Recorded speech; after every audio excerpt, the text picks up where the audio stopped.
এক দম্পতি চিড়িয়াখানায় বেড়াতে গেলেন। গিয়ে দেখলেন যে পুরুষ বানরটি স্ত্রী বানরটাকে অনেক বিনোদিত করতেছে, তার কাছে আসতেছে এবং আবেগঘন আনন্দ মুহূর্ত সৃষ্টি করার চেষ্টা করতেছে।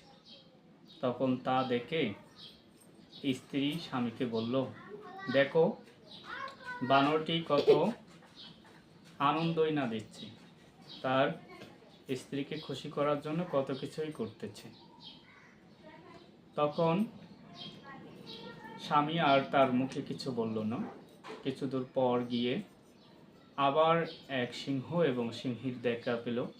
তারা খাঁচায় বন্দি হয়ে আছে। সিংহ অন্যমুখ হয়ে অন্যমনস্ক হয়ে বসে আছে এবং সিংহী আর একদিকে বসে আছে।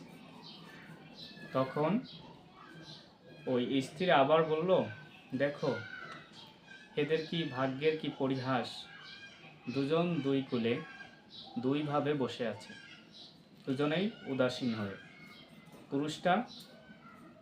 পুরুষ সিংহটা পুরুষ সিংহীর মহিলা সিংহীর কাছে যাচ্ছেও না, তাকে দেখতেও পাচ্ছে না। তখন পুরুষ করলো কি, একটা ছোট্ট পাথর তার স্ত্রীকে দিল, বলল যে তুমি এই পাথরটি দিয়ে সিংহীকে ঢিল মারো। যেই কথা সেই কাজ। স্ত্রী তার ওই হাতের পাথরটি দিয়ে সিংহীকে ঢিল মারল।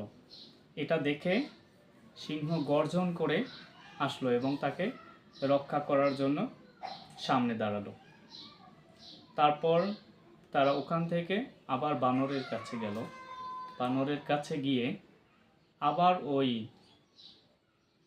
মহিলা বানরটিকে ঢিল মারল। ঢিল মারার পরে পুরুষ বানরটি কি গেল, দৌড়ে পালালো এবং উপরে উঠল। তাকে রক্ষা করার জন্য আসলো না। তাই স্বামী বলল, সব সময় লোক দেখানো সব কিছু সত্য নাও হতে পারে।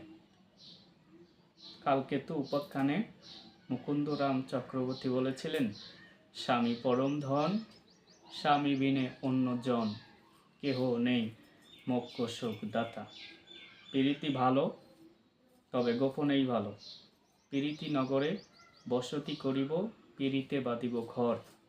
প্রীতি দেখিয়া পরশি করিব, তা বিনে সকলেই পর।